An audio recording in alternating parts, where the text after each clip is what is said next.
श्री कृष्ण के पीठ के दर्शन क्यों नहीं करना चाहिए। आज की कथा है। श्री कृष्ण ने जब कंस का वध किया तब कंस का मित्र जरासंध कृष्ण से क्रोधित होकर मथुरा पर आक्रमण करने आया और अपने साथ यवन देश के राजा काल यवन को भी लेकर आया।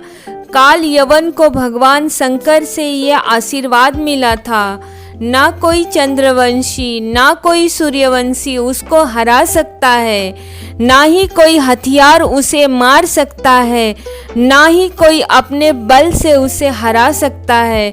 श्री कृष्ण ये जानते थे, इसलिए वह अकेले ही युद्ध के मैदान में गए। यह देखकर जरासंध और काल यवन हंसने लगे। तब श्री कृष्ण ने काल यवन से कहा, मैं तुमसे युद्ध करूंगा, लेकिन तुम्हें मुझे पकड़ना होगा, तभी युद्ध करूंगा। यह कहकर कृष्ण रथ से उतरकर भागने लगे। काल यवन भी गुस्से से उनके पीछे भागा। उनकी पीठ को देखते हुए युद्ध के मैदान से भागने की वजह से कृष्ण का एक नाम रणछोड़ भी पड़ा है। भागते भागते श्री कृष्ण एक गुफा में चले गए, जहाँ पर इक्ष्वाकु के राजा मधांता के पुत्र मुचुकुंद सो रहे थे। काफी वर्षों से दरअसल असुरों और देवताओं में युद्ध हो रहा था। तब राजा मुचुकुंद देवताओं के तरफ से लड़ाई करके असुरों को हराया था। युद्ध लगातार काफी दिनों तक चला था।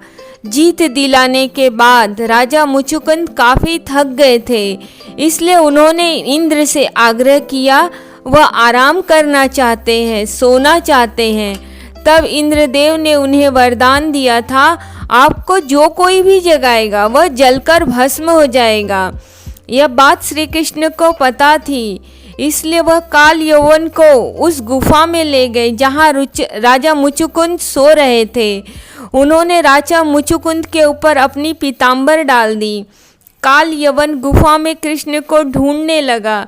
तब उसकी निगाह सो रहे राजा मुचुकुंद पर पड़ी, जिसके ऊपर कृष्ण का पीताम्बर साल ओढ़ा था। वह वहां गया, कृष्ण को अपशब्द कहे, लात मारकर उन्हें जगाने लगा। लात लगने से राजा मुचुकुंद की नींद खुल गई और उनकी निगाह काल यवन पर पड़ी, जिससे काल यवन भस्म हो गया। इस कहानी में दो बातें हमें सीखनी चाहिए। पहली, श्री कृष्ण के मंदिर जाएं तो उनके पीठ के दर्शन ना करें, उसमें अधर्म का वास होता है। दूसरी, परिस्थिति देखकर हमें भी पीछे हटना चाहिए, ना कि जिद पर अड़े रहना चाहिए। कहानी पसंद आए तो चैनल को लाइक और सब्सक्राइब कीजिए।